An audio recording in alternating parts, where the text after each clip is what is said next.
ይሰማ ኢየሱስ ዳግም ይመጣ ደስ ይበለን እንዘምር ኢየሱስ ዳግም ይመጣ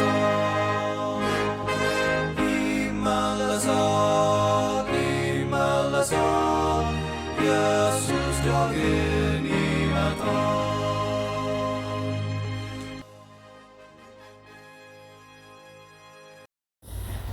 በጌታ የተወደዳችሁ ወንድሞቼና እህቶቼ የጌታ ሰላምና ጸጋ ይብዛላችሁ በማለት የዛሬው ሶስተኛውን ቀን መልእክቴን እጀምራለሁ። የመልእክታችን ርዕስ የልብ ጩኸት ይሰማል በሚል የእግዚአብሔር ቅዱስ መንፈስ ያስተምረናል።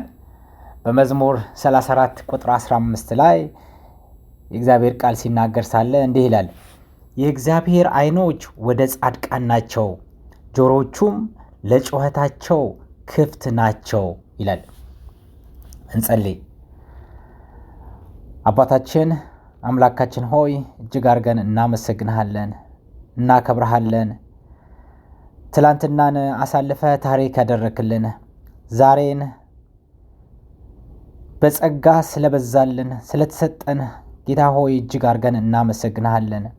በንስሐ እንድንቀርብበት በምስጋና በምልጃ በልመና በፊትህ እንድንቀርብ የሚያስችለን ጌታ ሆይ ይችን መልካም ቀን ስለሰጠህን እናመሰግንሃለን። አባታችን ሆይ እኔም ወገኖቼም ኃጢአት በደላችንን አለማመናችን ሁሉ ይቅር ትለን ዘንድ እንማጸናሃለን።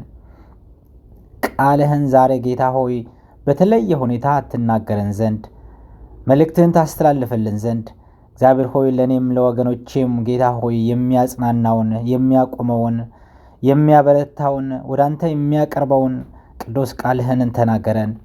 እግዚአብሔር ሆይ እኔ አንደበተ ኮልታፋው ጌታ ሆይ ምንም የሌለኝ ባዶ ነኝ ጌታ ሆይ አንተ ግን ተጠቀምብኝ።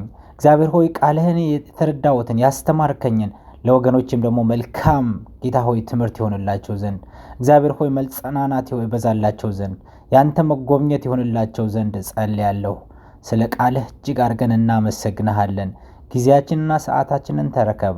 በጻድቁ ልጅህ በክርስቶስ ኢየሱስ ስም አሜን። ባለፉት 2 ቀናቶች እግዚአብሔር ልባችንን ያውቃል በሚል በመጀመሪያው ቀን አይተናል። በሁለተኛው ቀን ደግሞ እግዚአብሔር የተሰበረውን ልብ ይጠግናል በሚል የእግዚአብሔር ቃል አስተምሮናል። ዛሬ ደግሞ በሶስተኛው ቀን የልብ ጩኸት ይሰማል በሚል ደግሞ እንመለከታለን። እግዚአብሔር ለእርዳታ የምናሰማው ጩኸት ይሰማል። በዛሬው ጊዜ በርካታ ሰዎች ምን ይሰማቸዋል ብለን ልንጠይቅ እንችላለን። የሚያስጨንቅ ሁኔታ ገጥሞሃል? የሚያስጨንቅ ሁኔታ ገጥሞሻል እህቴ? ከሆነ እንዲህ አይነት ሁኔታ የደረሰብህ ወይም የደረሰብሽ አንተ ወይም አንቺ ብቻ አይደለም። በሚሊዮን የሚቆጠሩ ሰዎች በዚህ ክፉ ዓለም ውስጥ መኖር የሚያስከትልባቸውን ጫና ለመቋቋም በየዕለቱ ትግል ያደርጋሉ። ይህ ለአንዳንዶች ከአቅማቸው በላይ ሆኖባቸዋል። እነዚህ ሰዎች እንደ መዝሙራዊው ዳዊት ይሰማቸዋል። ዳዊት በመዝሙር 38 ቁጥር 8 ላይ እንዲህ ይላል፣ እጅግ ዝያለው ፈጽሞ ደቅቅ ያለው ከልቤም መታወክ የተነሳ እጮሃለው ይላል። ቁጥር 10 ደግሞ ስንመለከት ልቤ በኃይል ይመታል፣ ጉልበት ከድቶኛል፣ የዓይኔም ብርሃን ጠፍቷል ይላል። ክርስቲያኖች እንደመሆናችን መጠን ሕይወት በተለያዩ ችግሮች የተሞላ መሆኑ ያን ያህል አያስደንቀንም። እነዚህ ችግሮች ደግሞ የኢየሱስን መምጣት የሚጠቁሙ የምጣር ተብሎ የተገለጸው ምልክት ክፍል መሆናቸውን እናውቃለን። ምክንያቱም በማርቆስ ምዕራፍ 13 ቁጥር 8 ላይ ሲናገር ሳለ እንዲህ ይላል፣ ሕዝብ በሕዝብ ላይ መንግስትም በመንግስት ላይ ይነሳል፣ በብዙ ቦታም የመሬት መንቀጥቀጥና ረሃብ ይሆናል። እነዚህ ሁሉ የምጣር መጀመሪያ ናቸው ይላል። የምጣር ተብሎ የተጠቀሰው እዚህ ላይ አስጨናቂ ሁኔታዎች የሚያመለክት ነው። በዚህ አስጨናቂ ጊዜ ውስጥ ሰዎች የደረሰባቸው ያለው ጭንቀት ምን ያህል ከባድ እንደሆነ ያሳያል። ልባቸው የተሰበረ ሰዎች የሚያሰሙትን ጩኸት ይሰማል። እግዚአብሔር ይመስገን። የጥንቷ እስራኤል ንጉሥ የነበረው ጠቢቡ ሰለሞን እንደተናገረው ሁላችንም መጥፎ ጊዜና ያልተጠበቁ ክስተቶች ያጋጥሙናል። ጠቢቡ ሰለሞን ሲናገር በመክብብ ምዕራፍ 9 ቁጥር 12 ላይ ደግሞም የራሱን ጊዜ የሚያውቅ ሰው የለም፣ አሶች በክፉ መረብ እንደሚያዙ ወይም ወፎች በወጥመድ እንደሚጠመዱ ሰዎችም ሳያስቡት በሚመጣባቸው በክፉ ጊዜ ይጠመዳሉ ይላል። አንድ አሳዛኝ ሁኔታ ወይም መከራ ሕይወታችንን ሊያመሰቃቅለው ይችላል። ለምሳሌ ያህል አንድ ሰው የቤተሰቡ አባል በድንገት ሲሞት ስሜቱ ክፉኛ ሊጎዳ ይችላል። በብዙዎቻችን ላይ የደረሰውን ነው። በቅርብ ጊዜ በእኔም በቤተሰቦቼም እንደዚህ የደረሰ ነው። በእህቶቼ በወንድሞቼ ላይ በተለያየ ቦታም እንደዚህ የደረሰባችሁ አላችሁ። እናንተም በድንገት ከዛ በኋላ ደግሞ ባሉት ወራቶች፣ ሳምንታት ሐዘንና የተስፋ መቁረጥ ስሜት ከአቅም በላይ የሚሆንበት ሁኔታዎች አሉ። አንዳንድ ጊዜ እንደዚህ አይነት የደረሰበት ግለሰቡ በጣም ግራ ከመጋባቱ የተነሳ በጸሎት እንኳን ወደ እግዚአብሔር ለመቅረብ ብቃቱ እንደሌለው ይሰማው ይሆናል። እንዲህ ባለ ሁኔታ ውስጥ የሚገኝ ሰው ማበረታቻና ፍቅር እንዲሁም የሌሎች አሳቢነት ያስፈልገዋል። የወንድሞችና የእህቶች ባጠገቡ የመሆኑ የሚያስፈልግበት ጊዜ ነው። መዝሙረኛው ዳዊት ሲናገር ሳለ በመዝሙር 145 ቁጥር 14 ላይ እግዚአብሔር የሚንገዳገዱትን ሁሉ ይደግፋል፣ የወደቁትንም ሁሉ ያነሳል በማለት የተናገረው ሐሳብ የሚያጽናና ነው። በእውነት እግዚአብሔር ይመስገን። ዛሬ የምንንገዳገድ ካለን እግዚአብሔር ይደግፈናል። እየወደቅን ነው ብለን ካለን እግዚአብሔር ያነሳል። እግዚአብሔር ይመስገን። መጽሐፍ ቅዱስ ደግሞ እንደዚሁ በሁለተኛ ዜና ምዕራፍ 16 ቁጥር 9 ደግሞ ሲናገር ሳለ እንዲህ ይላል፣ በፍጹም ልባቸው የሚታመኑበትን ለማበረታታት የእግዚአብሔር ዓይኖች በምድር ሁሉ ላይ ይመለከታሉ ይላል። እግዚአብሔር ይመስገን። የእግዚአብሔር ዓይኖች እያዩን ነው። በፍጹም ልባቸው የሚታመኑበትን ለመደገፍ ለማበረታታት እግዚአብሔር ዛሬም ይመለከተናል። ኢሳይያስ ደግሞ ሲናገር ሳለ በምዕራፍ 57 ቁጥር 15 ላይ የእግዚአብሔር ቃል ሲያስቀምጥ ሳለ እንዲህ ይላል፣ የተዋረዱትን መንፈሳቸውን ለማነሳሳት የተሰበረ ልብ ያላቸውን ለማነቃቃት የተሰበረ ልብ ካለውና በመንፈሱ ከተዋረደው ጋር እሆናለሁ ይላል። እግዚአብሔር ይመስገን። እግዚአብሔር ነው የተናገረ ያለው። የተሰበረ ልብ ካለውና በመንፈሱ ከተዋረደው ጋር እሆናለሁ ያለን ነው። እግዚአብሔር ይመስገን። ታዲያ የእግዚአብሔር የተዋረደ መንፈስ ያላቸውንና ልባቸውን የተሰበረ ሰዎችን የሚደግፈው እንዲሁም የሚያጽናናው እንዴት ነው ብለን ልንጠይቅ የምንችልበት ሁኔታም ሊፈጠር ይችል ይሆናል። ታዲያ እግዚአብሔር እንዲህ ላሉ ሰዎች በወቅቱ ወይም በትክክለኛው ጊዜ እርዳታ ለመስጠት በክርስቲያን ወንድሞቻችን እህቶቻችን ይጠቀማል። በአንደኛ ተሰሎንቄ ምዕራፍ 5 ቁጥር 14 ላይ ሲናገር ሳለ ክርስቲያኖች የተጨነቁትን ነፍሳት አጽናኗቸው እያለ ሐዋርያ ጳውሎስ ይነግራቸዋል ለተሰሎንቄ ሰዎች። የተጨነቁትን ነፍሳትን ሰዎችን ወንድሞችና እህቶችን አጽናኗቸው ሲል እንመለከታለን። አንድ ሰው አስጨናቂና አሳዛኝ ሁኔታ ሲያጋጥመው ሩህሩህ የሆኑ የእምነት አጋሮቹ ወንድምና እህቶቹ በሐሳብነት በፍቅር ተነሳስተው የሚናገሩት ሐሳብ ሊያረጋጋው ይችላል። በሐዘን ለተደቆሰ ሰው ጥቂት የሚያጽናኑ ቃላት መናገር ብቻ እንኳ የተሰበረ መንፈሱ እንዲያንሰራራ ሊረዳው ይችላል። ስንቶቻችን ይህን አድርገናል? ግለሰቡ እንደዚህ አይነት የደረሰበት ሰው እንዲህ ያለውን ሐሳቢነት የሚንጸባረቅበት ማበረታቻ ያገኘው ተመሳሳይ ሰው ሊሆን ይችላል። የአእምሮና የስሜት ስቃይ ደርሶበትም ሊሆን ይችላል። በዛ በጽናት በእግዚአብሔር እርዳታ ያለፈውን ነገር የራሱን ነገር ሲነግረው ሌላኛው የተጎዳው ደግሞ ይጽናናል። እግዚአብሔር እንዲህ ባሉ መንገዶች ተጠቅሞ የተሰበረ ልብ ያላቸውን ሰዎች ያነቃቃል። እስኪ ትዳር ከያዘ ከጥቂት ጊዜ በኋላ በማይድን በሽታ ምክንያት ባለቤቱን በድንገት የተነጠቀውን አሌክስ የሚባል የቤተ ክርስቲያን ሽማግሌን ሁኔታ እንመልከት። ይሄ አሌክስ የሚባል የቤተ ክርስቲያን ሽማግሌ ባለቤቱን ያጣ ነው ሰው ነበረ። ታዲያ አንድ ቀን ሩህሩህ የሆነ አንድ ወንድም ለአሌክስ የሚያጽናና ሐሳብ የሚያጽናና ቃል ለማካፈል በቁም ነገር አሰበበት። እሱም ባለቤቱን በሞት አጥቶ ነበረ። ይህ ወንድም ሐዘኑ ከአቅም በላይ ሆኖበት እንደነበረ ለአሌክስ ይገልጽለታል። በአገልግሎትና በጉባኤ ስብሰባዎች ላይ በክርስቲያኖች በሚሰበሰቡበት ቦታ ላይ ከሌሎች ጋር በሚሆንበት ጊዜ ሐዘኑን ይረሳ እንደነበረ ነገረው።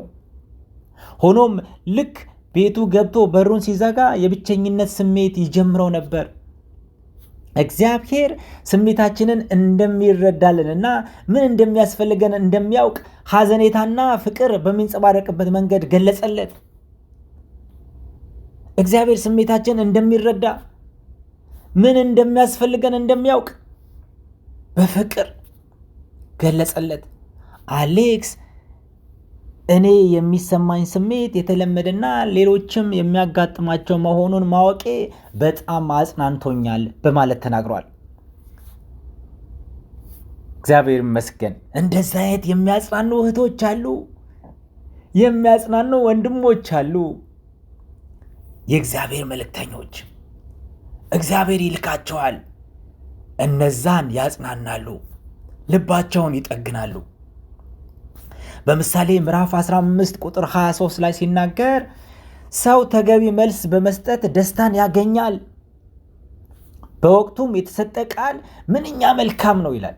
በወቅቱ በእርግጥም በወቅቱ የተሰጠ ቃል በሐዘን የተደቆሰና በሐዘን የተጎዳው ሰው በእጅጉ ሊያጽናና ይችላል። እግዚአብሔር ይመስገን። እግዚአብሔር ይባርካቸው። ብዙ ወንድሞች፣ ብዙ እህቶች እኔ እዚህ በሰው ሀገር ባለሁበት ቦታ ብዙ አጽናንተውኛል፣ ብዙ ጸልየውልኛል፣ ብዙ መክረውኛል፣ ብዙ የእግዚአብሔርን ቃል አካፍለውኛል። እግዚአብሔር ይመስገን። በዛ ተጽናንቻለሁ።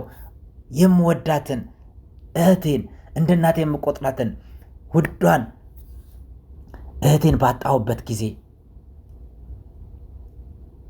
ብዙ ችግርና መከራ ደርሶበት የነበረው ዳዊት በመዝሙር 34 ቁጥር 15 ላይ ያነበብነውን የእግዚአብሔር ዓይኖች ወደ ጻድቃን ናቸው፣ ጆሮቹም ለጩኸታቸው ክፍት ነው የተናገረው ይሄ ነው። እግዚአብሔር ሩህሩህና መካሪ፣ ክርስቲያኖችን በሚሰነዝሩት ማስተዋል የታከለበት ሐሳብ አማካኝነት ልባቸው የተሰበሩ ሰዎች ለሚያሰሙት ጩኸት በትክክለኛው ጊዜ በወቅቱ መልስ እንደሚሰጥ እርግጠኛ እንሆን። በእርግጥም ይህ ከፍተኛ ዋጋ የሚሰጠው ጠቃሚ ዝግጅት ነው። ደግሞ እግዚአብሔር ይመስገን። በሐዘን የተጎዳ ሰው ራሱን እንዲያገል ለሚያደርጉት አሉታዊ አስተሳሰቦች የተጋለጠ ነው። በጣም በእውነት እነዛ በዙሪያው የሚመጡበት ጊዜና በዛ ጊዜ አሉታዊ አስተሳሰቦች ይመጣሉ፣ ሰውየውን ይጎዱታል የበለጠ። መንፈሱ የተሰበረ ሰው ከመቼውም ጊዜ ይበልጥ ከሌሎች ጋር መቀራረብ ያስፈልገዋል። የመንፈሳዊ ስብሰባዎች ደግሞ ጸሎቶች ከሌሎች ጋር ለመቀራረብ ሰፊ አጋጣሚ ይከፍቱለታል። በአምልኮ ላይ ስንሆን አእምሯችን አዎንታዊና ገንቢ በሆኑ አምላካዊ አስተሳሰብ ይሞላል። ታዲያ ክርስቲያናዊ ህብረት ላለንበት ሁኔታ ሚዛናዊ አመለካከት እንዲሆነ ይረዱናል። መጽሐፍ ቅዱስ ሲነበብ ስናዳምጥ ብሎም በሰማነው ነገር ላይ ስናሰላስል አእምሯችን በደረሰብን መከራ ላይ ብቻ ሳይሆን በእርግጥ አስፈላጊ በሆኑት ጉዳዮች ላይ እንዲያተኩር እናደርጋለን። በሌላ አባባል ይበልጥ ትኩረት የምናደርገው በእግዚአብሔር ሉዓላዊነት መረጋገጥና በስሙ መቀደስ ላይ ይሆናል። በእግዚአብሔር መልካምነት ላይ ይሆንልናል። እግዚአብሔርን በእውነት በልባችን አናማርረውም። ከዚህ በላይ ሰዎች የደረሰብንን ጭንቀት ባያውቁም ወይም ባይረዱልንም እንኳን እንደነዚህ ባሉት ቦታዎች የምናገኘው መንፈሳዊ ትምህርት እግዚአብሔር ሁኔታችንን በእርግጥ እንደሚረዳልን እንድንገነዘብ ስለሚያደርገን መንፈሳችን ይጠነክራል። እግዚአብሔር የልብ ሐዘን መንፈስን እንደሚሰብር ያውቃል። የልብ ሐዘን መንፈስን እንደሚሰብር በእውነት የሚረዳ አምላክ ነው። እውነተኛው አምላክ ሊረዳን እንደሚፈልግ ማወቃችን ተስፋ ከመቁረጥ ይልቅ ወደፊት እንድንዘረጋ የሚያስችለን ብርታት ይሰጠናል። ንጉሥ ዳዊት ከጠላቶቹ ከባድ ጫና ይደርስበት በነበረበት ጊዜ የተናገረው ምን እንደሆነ ታውቃላችሁ? መንፈሴ በውስጤ ዝላለች፣ ልቤም በውስጤ ደንግጧል በማለት ወደ አምላኩ የጮኸበት ጊዜ አለ። ወደሚሰማው የሚያጽናናው የሚያቆመው አባቱ እግዚአብሔር ወደ ሆነው የልብ አማካሪ ወደ ሆነው ወደሱ ሲጠይቅ ሲጮህ እንመለከተዋለን። የልብን ጩኸት ይሰማል። የመከራዎች መደራረብ ብዙውን ጊዜ አካላዊም ሆነ ስሜታዊ ጥንካሬን ሊያሟጥጥ አልፎ ተርፎም ልብን ሊያዝል ይችላል። በሌላ በኩል ደግሞ ህመም አሊያም የአካል ጉዳት መከራ ሊሆንብን ይችላል። አዎ በተለያየ ህመሞች የምናልፍ በተለያየ የአካል ጉዳቶች ላይ የተሸጋገርን ያለን በቤተሰብ መከራዎች ላይ በልጆች ላይ በተለያየ ሁኔታዎች ላይ እያለፍን ያለን ሁሉ የሚረዳና የሚያውቅ እግዚአብሔር አምላካችን አለ። እግዚአብሔር እንድንጸናና እንድንቆም እንደሚረዳን እርግጠኞች ልንሆን ይገባናል። ልክ ዳዊት መከራዎቹ ሲደራረቡበት እርዳታ ለማግኘት ወደ እግዚአብሔር ዞር እንዳለ መዘንጋት የለብንም። ወደ እግዚአብሔር ልንሮጥ ይገባናል። በመዝሙር 143 ቁጥር 5 ላይ የቀድሞውን ዘመን አስታውስሁ፣ ስራህንም ሁሉ አሰላሰልሁ፣ የእጅህንም ስራ አውጠነጠንሁ ይላል። መቼም ልንረሳው የማይገባን ነገር ትላንት ያደረገልንን ትላንት ያሻገረንን የእጆቹን ስራ የእግዚአብሔርን ስራ እንዳንረሳ።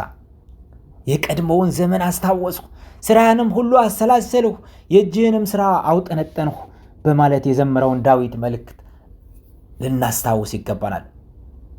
በአምላክ ቃል ውስጥ የተመዘገቡ እንደነዚህ ያሉ በመንፈስ መሪነት የተነገሩ መልእክቶች እግዚአብሔር ስሜታችንን እንደሚረዳልን ያመለክታሉ፣ ያሳዩናል። እንደነዚህ ያሉ ጥቅሶች እግዚአብሔር ልመናችንን እንደሚሰማ ዋስትና ይሰጡናል። የእግዚአብሔር እርዳታ የምንቀበል ከሆነ እሱ ራሱ ደግፎ ይይዘናል። እግዚአብሔር ይመስገን። ያለማቋረጥ ልንጸልይ ይገባናል። ያዕቆብ ሲናገር ሳለ ምዕራፍ 4 ቁጥር 8 ላይ ወደ አምላክ ቅረቡ እሱም ወደ እናንተ ይቀርባል ይላል። ወደ አምላክ መቅረብ የሚቻልበት አንዱ መንገድ ጸሎት ነው። በየማለዳው መጸለይ፣ በየቀኑ መጸለይ፣ በየምሽቱ መጸለይ። እግዚአብሔር ይመስገን። ሐዋርያ ጳውሎስም ያለማቋረጥ ጸልዩ በማለት ምክሩን ይሰጠናል። ስሜታችንን በቃላት መግለጽ ቢያቅተን እንኳ መንፈስ ራሱ ስለኛ ይማልድልናል። እግዚአብሔር ይመስገን። እግዚአብሔር ስሜታችንን እንደሚረዳልን ምንም ጥርጥር የለውም። በአጠገባችን ያሉት የቅርባችን ያልናቸው ጓደኞቻችን ያልናቸው ማንም ላይረዳልን ይችላል። ነገር ግን እግዚአብሔር ይገባዋል፣ ይረዳልናል። እግዚአብሔር ይመስገን። መልካም የሆኑ እህቶች፣ ጥሩ ወንድሞች ደግሞ ያዘጋጅልናል። የሚጸልዩልን፣ የሚደግፉን፣ የሚያበረቱን፣ በቅርባችንም ሆነው የሚያጽናኑን። እግዚአብሔር ይመስገን። ከእግዚአብሔር ጋር የጠበቀ ወዳጅነት የመሰረተች ሞኒካ የተባለች እህት ደግሞ እንዲህ ያለችበትን መልእክት እናያለን። ጸሎት፣ የመጽሐፍ ቅዱስ ንባብና የግል ጥናት እግዚአብሔር የቅርብ ወዳጄ እንደሆነ እንዲሰማኝ አድርጎኛል ትላለች። እግዚአብሔር በጣም እውን ስለሆነልኝ በሕይወቴ ውስጥ ብዙ ጊዜ እጁን ማየት ችያለሁ። እኔ ራሴ የሚሰማኝን ነገር መግለጽ በማልችልበት ጊዜም እንኳ እሱ እንደሚረዳኝ ማወቄ ያጽናናኛል። የእግዚአብሔር ደግነትና በረከት መቼም እንደማይነጥፍ አውቃለሁ ትላለች ሞኒካ። በእግዚአብሔርን ነገር የተረዳች የገባት፣ እግዚአብሔር ይመስገን።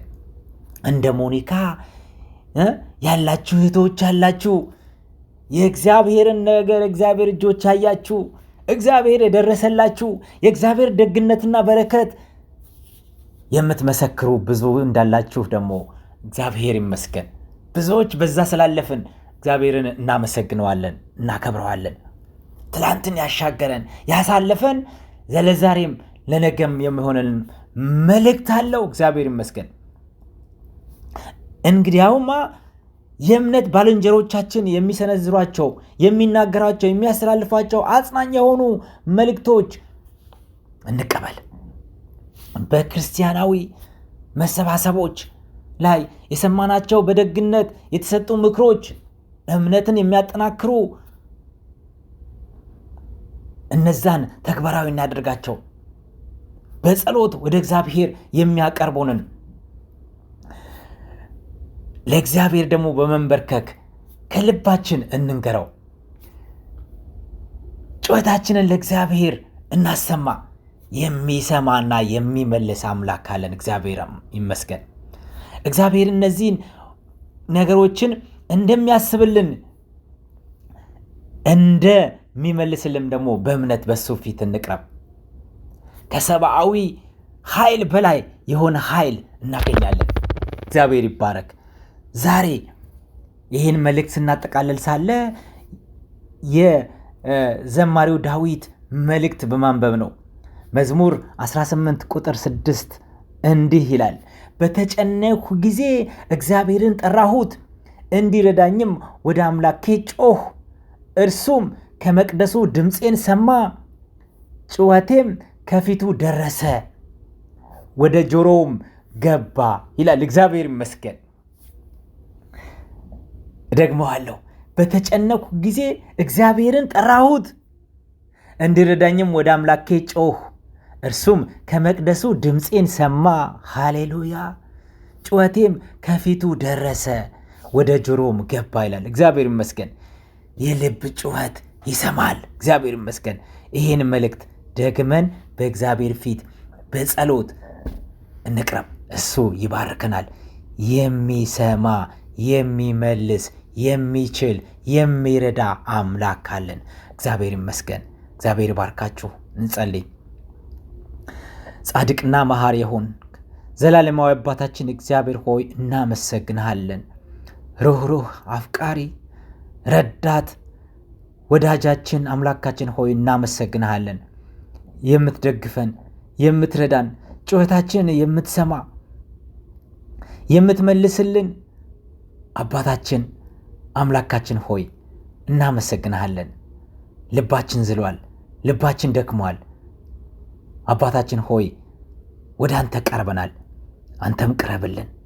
ልባችንን ፈውስ፣ ልባችንን አጠንክር፣ አበርታልን። የክርስትና ጉዞ ጠንክረን ያንተን ጠንካራ ክንዶች ይዘን መንገዳችንን ጌታ ሆይ ከአንተ መንገድ ጋር መጓዝ እንድንችል ትረዳን ዘንድ እንጸልያለን። ቃልህን በልቦናችን አኖረልን። በአንተ መንገድ በእውነት እና በእምነት መጓዝ እንድንችል እርዳን። እንደ በጎ ፈቃድ ይሁንልን። በጻድቁ ልጅህ በክርስቶስ ኢየሱስ ስም እንለምንሃለን። አሜን።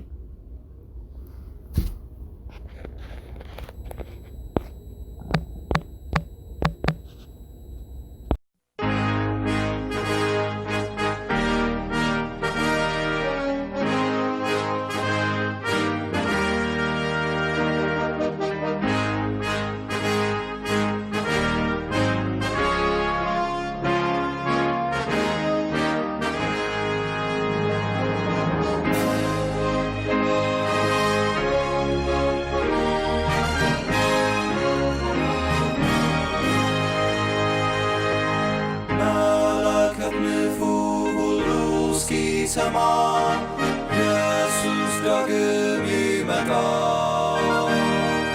ደስ ይበለን እንዘምር ኢየሱስ ዳግም ይመጣል። ይመለሳል ይመለሳል ኢየሱስ ዳግም ይመጣል።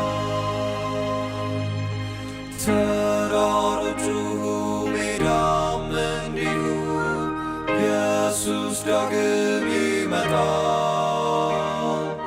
ኢየሱስ ይመጣል በክብር ዙፋን ኢየሱስ ዳግም ይመጣል። ይመለሳል ይመለሳል ኢየሱስ ዳግም ይመጣል። ፍጥረቱ ሁሉ ይናገረናል ኢየሱስ ዳግም ይመጣል። እስከ ባህር ዳር ሁሉ ያየዋል ኢየሱስ ዳግም ይመጣል። ይመለሳል ይመለሳል ኢየሱስ ዳግም ይመጣል። የምድር መናወጥ ለሰዎች ይላል ኢየሱስ ዳግም ይመጣል። አውሎ ነፋስም ያስታውቀናል ኢየሱስ ዳግም ይመጣል። ይመለሳል ይመለሳል ኢየሱስ ዳግም ይመጣል። ሕዝብም ይቆጣል በዚህ ይታወቃል ኢየሱስ ዳግም